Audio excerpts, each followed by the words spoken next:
Tunay talaga at napakalaki ng kontribusyon ng ating mga OFW sa ating lipunan, sa ating lahat dito sa Pilipinas.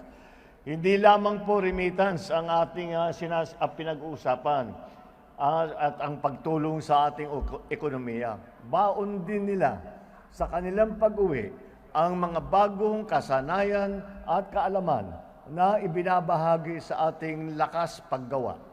Kaya naman po, inaalay namin ang araw na ito bilang parangal at pagpapasalamat sa inyong paghihirap, pagsisipag at inyong sakripisyo.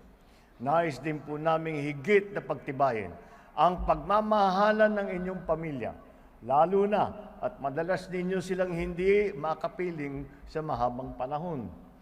Nawat mas maging matatag ang samahan ninyo ng mga anak at makapiling din ninyo ang isa't isa sa pamamagitan ng okasyon na ito.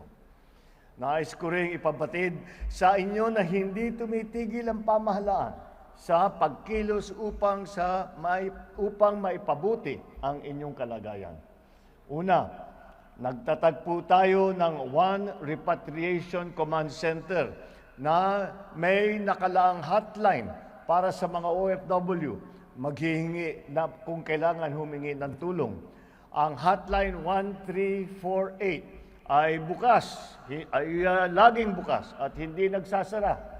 Kahit gabi, 24 hours a day, pitong araw sa isang linggo, 24/7, ito ay nandyan para sa inyo upang makapagbigay ng rescue, repatriation, counseling, legal assistance na sino mang OFW na mangangailangan nito.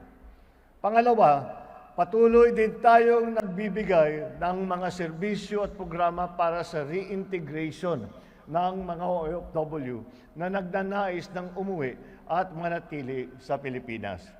Ilan sa mga programang ito ay ang Livelihood Development Assistance Program, ang Pinay Balik Hanap Buhay, ang Financial Awareness Seminar, Small Business Management Training, and Enterprise Development Loan Program. Ito po ay pinagsama-sama, nandyan din ang tulong pangkabuhayan sa pag-unlad ng samahang OFW. Ito po ay ginagawa po natin upang dahil nagbabago na po ang mundo.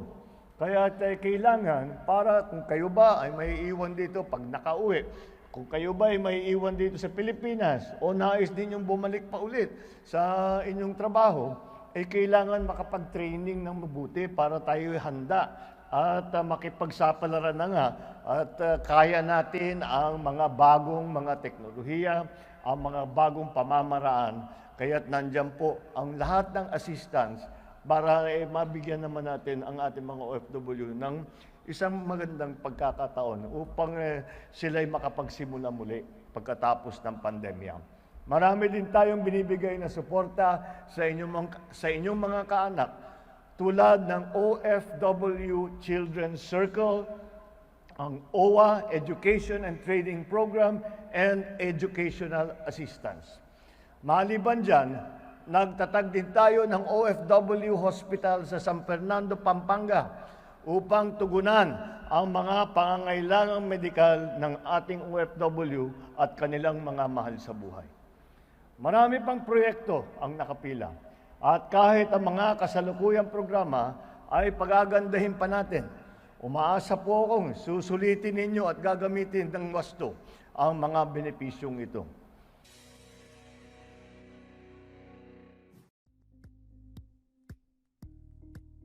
Thank you for watching Politico TV. Please like and subscribe to our channel for more videos.